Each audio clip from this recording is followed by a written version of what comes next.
Praise the lord. ఎలా ఉన్నారు? మీ అందరితో ఇలా మాట్లాడటం చాలా సంతోషంగా ఉంది.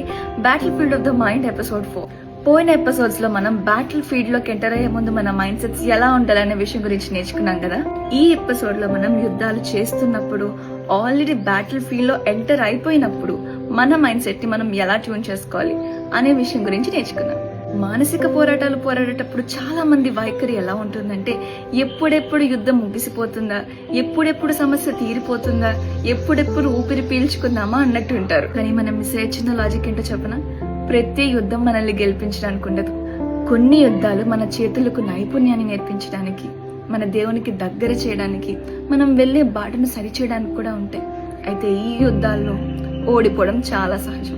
2 వారాల కిందట జరిగిన ఒక చిన్న ఇన్సిడెంట్ ని నేను మీతో పంచుకుంటాను. ఇంటికి వర్క్ ప్లేస్ కి మధ్యలో 24 కిలోమీటర్స్ డిస్టెన్స్ ఉంటుంది.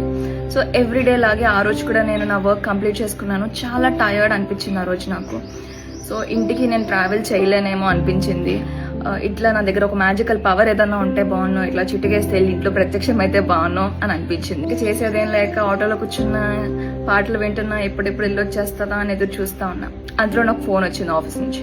నా అధికారి కాల్ చేసి, అమ్మ రేపు ఆఫీస్లో ఒక ఇంపార్టెంట్ మీటింగ్ ఉంది అని మీటింగ్ గురించి ఒక బ్రీఫ్ డిస్క్రిప్షన్ ఇచ్చారు.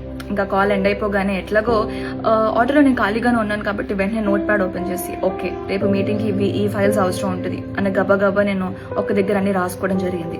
ఆ పని చేస్తున్నంతసేపు నాకు టైం తెలియలేదు. ఒక్కసారి ఆ పని కంప్లీట్ అయిపోయిన తర్వాత మళ్ళీ స్టార్ట్ అయింది. ఎప్పుడు ఇంటికి వెళ్ళిపోతానా అని మళ్ళీ ఆలోచించడం మొదలు పెట్టాను.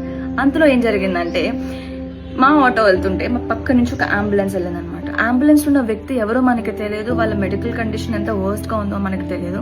కానీ నాకు కలిగిన ప్రేరేపణ వల్ల నేను ఇంకాస్త ఎక్కువసేపు ప్రార్థన చేయడం మొదలు పెట్టాను. ఆ ప్రార్థన అయ్యేసరికి మా ఇల్లు వచ్చేసింది, నేను దిగిపోయాను. కొన్నిసార్లు మనం పోరాడే పోరాటాలు కొన్ని సంవత్సరాల తరబడి జరుగుతానే ఉంటాయి. ఈ ప్రాసెస్ లో అలసిపోవడం సహజం, ఆగిపోవాలనుకోవడం మరీ సహజం. అలాంటి భారభరితమైన పోరాటాలు పోరాడే వాళ్ళు మీరు కూడా ఒకరా? అయితే దేవుడు ఈరోజు మీతోనే మాట్లాడుతున్నాడు. చాలా అలసిపోయిన నాకు ఆ 24 కిలోమీటర్ల జర్నీ మధ్యలోనే నాకు ఎంతో నేర్పించి నన్ను ఇంకొకరికి ఆశీర్వాదంగా మార్చగలిగినప్పుడు, మీలో కొంతమంది కొన్ని సంవత్సరాల తరబడి సతమతమైపోయి కొన్ని పోరాటాలు పోరాడుతున్నారు. ఈ జర్నీలో మీరు కూడా గొప్ప గొప్ప పాఠాలు నేర్చుకునే ఉంటారు కదా. కొంతమందికైనా ఆశీర్వాదకరంగా మారే ఉంటారు కదా. మరి దేవునిచ్చి ఆశీర్వదింపబడినప్పుడు వచ్చేంత ఆనందం నాశనానికి నడిపే మన ఆలోచనలు ఆపి మనకి పాఠాలు నేర్పించి సరైన మార్గంలో మనల్ని పెట్టినప్పుడు మనకి ఎందుకు కలగదు? యుద్ధాలు గెలవడానికి చేయొద్దు, నేర్చుకోవడానికి చేయండి. అప్పుడు యుద్ధాల్లో అనిపించవు, పాఠాల్లో అనిపిస్తాయి. ఎప్పుడైతే మన పాఠాన్ని మనం పూర్తిగా నేర్చుకుంటామో దేవుడే మన యుద్ధాన్ని గెలిపిస్తాడు. May God bless you.